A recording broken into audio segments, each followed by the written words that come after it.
Hello investors, this is Stuart Cruz with Cruz Asset Management, and I wanted to just take this time to record a video about the market movement as opposed to typing an email, because frankly I want to show you some charts. It's a lot easier to show it to you and explain it to you than to type it all out, and hopefully it's a little bit more entertaining, or at least less boring than reading.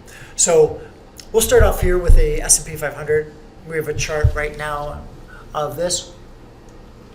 As you can see, we're on a nice upward trajectory, and then we fell through this purple line, which is a 10-day simple moving average, and we gapped down. And that was a bad sign. Anytime you see a big gap like that, that's always a bad sign. And so from that point on, we've never been able to break above the 10-day moving average. When we've come close to it, we sold off. Down, down, down, down, down. Here it looks like we're coming close, and my guess is we will continue to sell off. There's another reason behind that. And a lot of trading programs, algorithmic traders, will trade off of what's called a Fibonacci sequence. And so what that looks like is this. Let's see if I can put it up here on the board here. There we go. So if I do this Fibonacci sequence right here, you're looking at off the highs and off the lows. It'll trace back to maybe one of these levels, or usually two, but given this strength and the downturn, that first level coincides with the 10-day simple moving average. So that would be another reason why the algorithmic traders would start to sell at that point. So this rebound is probably what's called more of a dead cat bounce, and I would expect another leg down. And as such, Cruz Asset Management, we've been reducing our clients' equity exposure for the last couple weeks now, because we do believe that while buy and hold strategies over the long term are good, we want to reduce the volatility of your accounts and the risk associated, because quite frankly, we don't know whether it's going to be down 30% or 50%, and the numbers look like it's going to be down more than 30, that it will be down lower. So what I can almost promise you is, if I were to sell equities across the board, the markets will be lower at some point, and there would be a great opportunity there. But that's only half of the equation. The other half, and probably the more challenging half, is when do you buy in? So you certainly don't want to buy as the market's falling, because you're trying to catch a falling knife, and it's a really hard time to find the actual bottom. So what you want to do is wait for a rebound. But oftentimes when we get a rebound, like we did today, where the market was up 7+%, it's up 6.7% right now, you don't want to buy on the rebound because it feels a little false. Maybe it feels higher than what it should be. And if it were to rebound in a couple days in a row, maybe go up 10, 15%, then you're going to feel like, oh, the market's super expensive, I need a pullback. And if the market starts pulling back, then you don't feel like buying because it's in a negative territory. And so you're caught up in this cycle of, I don't want to buy as the market's going down because I don't know how long it's going to go down. But I also don't want to buy when it's going up because it feels expensive to me because I could have bought it lower. So quite often, people just end up not buying for a much longer period than they should have, and they end up waiting out so long until the market feels good that they end up having to buy in a lot higher than when they sold it. So that's one of the reasons why people say stay in.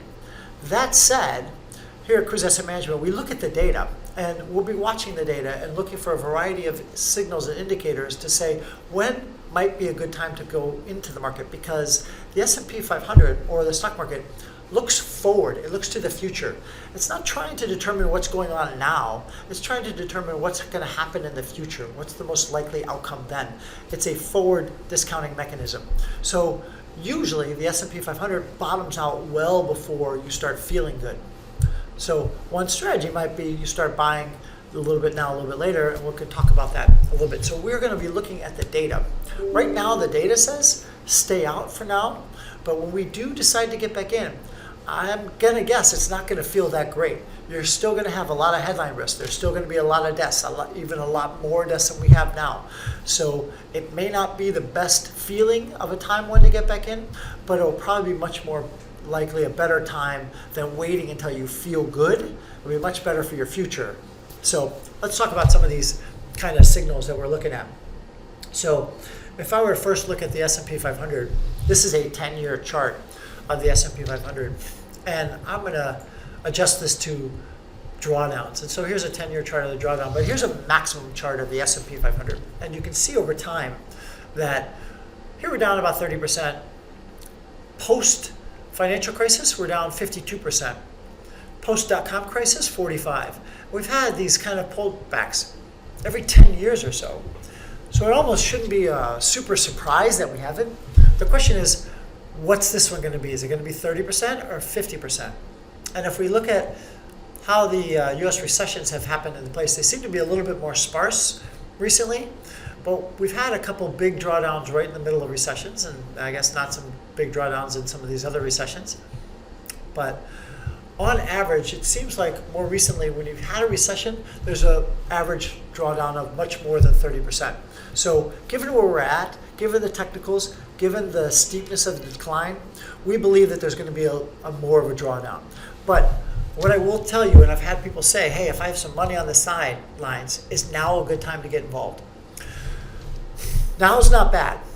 I wouldn't put everything to work now, but what I would like to do and suggest to say, find a disciplined approach. We have a statistical disciplined approach here at Cruise Asset Management that most retail investors lack. And so just pick a number. If the market drops 5% and is down 35%, put some money to work. Not all of it, but some, maybe 5 or 10% of that. If it drops another 5%, put another chunk to work. Drops another 5%, put another chunk to work. Because I promise you, if you look back through history, and if we had put money to work when this was down 35% and then down 40% and 45%, looking forward, we'd have felt pretty smart.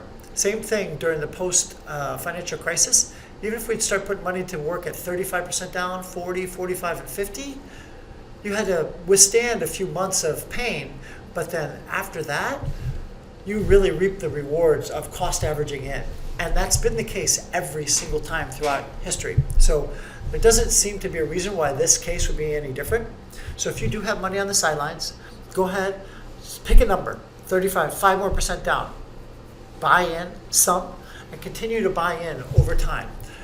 Don't pay attention to your feelings. You feel like now is not the best time to buy, it doesn't really matter. What really matters is how is the market going to be in 12, 24, 36 months, or even 10 years from now. So let's go back to that 10-year chart that we were looking at. And I'm going to look at the percent change. Now, in 10 years, yes, we just had a 30% drawdown, as you saw, but still over 10 years, we're up 103%. Now, not compounding, but on average, that's about 10% a year. So pretty good returns when the stock market returns around 9%. So inclusive of a humongous drawdown, we've still done pretty well long term. And I'm going to point out that that doesn't even count the big run-up right after 2009. So here in 10 years, we're up 100%. If we were to actually buy at the bottom, which I'm not suggesting we'd be able to do, I'm just showing you the difference of being in. March 9th was the bottom. The stock market was up 253%. So that was a 150% difference that we didn't even include in the 10-year chart that I looked at. So if you were in the whole time, you'd be pretty happy with these returns over 11 years. That's 14% return. Looks pretty solid to me. So when you get these pullbacks, they tend to be opportunities, and that's what we're basically looking at right now. This 10-year chart, now you have a pullback here, 30%, and if we were to drop another 5 or 10%, you'd be hard pressed to look at this and say, wow, I think historically these would be really bad opportunities if the market's down 30 or 40, 35 or 40%. They would be really bad opportunities to buy. So we look at things like this. Other things that we look at, correlations in the stock market. I put together this chart that discusses stock market correlations. And here we are looking at the S&P 500, small cap, international, emerging markets, bonds, high yield, convertibles, tips, gold, and oil. And here's a listing of all the rolling correlations of asset classes correlated with each other. So lots of data, super fun. And this blue line is a representation of that data, the average correlation. And what correlation is, how are assets moving together? Are they moving up together or down together, or are they not moving together? Now, prior to February 19th, which was the peak of the market, which was basically right here, correlations average between about 0 and 10%, so pretty lowly correlated. If two entities, or if entities are zero correlation, that means they don't move together at all. So pretty low correlation. If they have a correlation of 1, they move exactly together, and if correlation of -1, they move exactly opposite each other. So what people have been saying is these asset classes are moving towards a correlation of 1, and they've been right. So we've had indiscriminate selling for quite some time. People are just selling. Usually if the stock market's down, oftentimes gold is up or bonds are up, but that's not what we saw. Stock market's down, gold's down, bonds down, everything's down. So what we want to look for is patches or signs that perhaps there's some decoupling of this correlation, that maybe the gold's not moving in lockstep with stocks, or bonds are not moving in lockstep with stocks. And we started to see a little bit of that over this last week or so, where you had kind of a drawdown of this, and even on Friday the S&P was way down and the international market were up, so that was a really good sign. So we saw some negative correlation. Today the markets are up huge, everything is up across the board, so that's causing the spike in correlations. But what ultimately we'd like to see is a long-term trend for those correlations going lower. That would be one sign that the market is returning to some sort of normalcy. Another sign, since this shutdown is caused by the coronavirus, then this economic weakness is all caused by that. Another sign might be to look at some data on the coronavirus. So here we have this chart from the New York Times up here, and here's the United States.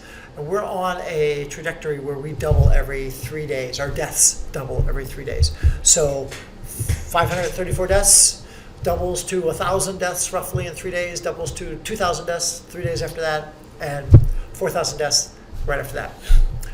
What we're looking for is a trajectory more like China's, let's say. China says they've been able to flatten the curve through some very stringent measures, and it looks like their deaths number have come to a slowdown or a stop, like their deaths haven't increased, although we do see a little tick up right here. So that might be indicative of the fact that if you start relaxing some of your stringent requirements, we're still dealing with a virus. The virus will still spread. Unless you're going to try to eradicate it, which nobody's saying we're trying to do, going back to some sort of level of normalcy will increase the spread of the virus. So we're basically trying to find a good balance between keeping the economy and the globe spinning and reducing the number of deaths and flattening the curve. So things that we might want to look at, Italy is basically a couple weeks ahead of us on this trajectory, and their curves looks like it's starting to flat. They're doubling now every 5 days as opposed to every 3 days like us. Well, us and Spain and France, we're still all doubling every 3 days. Now we want to look to see that Italy is showing some great signs that their measures that they put in place are flattening the curve. And that's what we're hoping to have for us, so that the deaths are more minimized, the hospital beds will be more available, and we'll have a little bit longer time to fight this. That said, we still need to find some sort of balance, because at the end of the day, we can't be on lockdown for 18 months until a vaccination is made. Otherwise, I mean, you're basically looking at the government supporting everybody for 18 months, and that's not a viable option. Another option would be to have healthy, low-risk people go back to work and keep social distancing, in which case maybe we're on a trajectory of South Korea's, where instead of doubling every 3 days, we're doubling every 11 days. And that makes a big difference. So if I'm doubling every 3 days, in 3 days I go from, let's say, 1,000 deaths, then I go up to 2,000, and then in another 3 days I go up to 4,000, and in another 3 days I go up to 8,000, in another 3 days I go up to 12,000. So 4,000, 8,000, 16,000 in 4 times the doubling. But South Korea only doubles once in that time. So that's a humongous factor or reduction of deaths. So if we can at least get onto that kind of trajectory, maybe that would be sustainable and a reasonable balance while we figure out what the long-term solution is. Okay. So we're looking more towards Italy, and it looks like their measures have worked. And are we going to see that in some of these other countries like Spain, France, and the United States, where we can kind of get back onto a more reasonable curve? So at the end of the day, what we want to do is look for data as to why we need to be buying back in.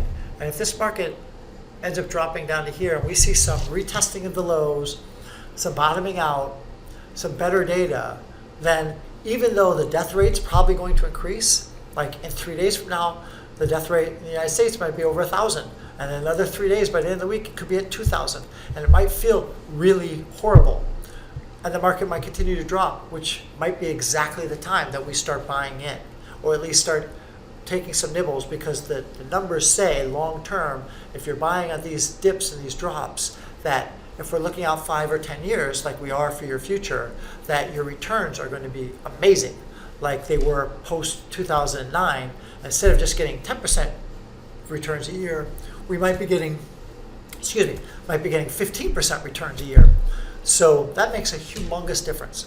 So it's all going to be in the buying and not just the selling, which is what we're here to do for you at Cruise Asset Management, and look at the data and not take our emotions into account.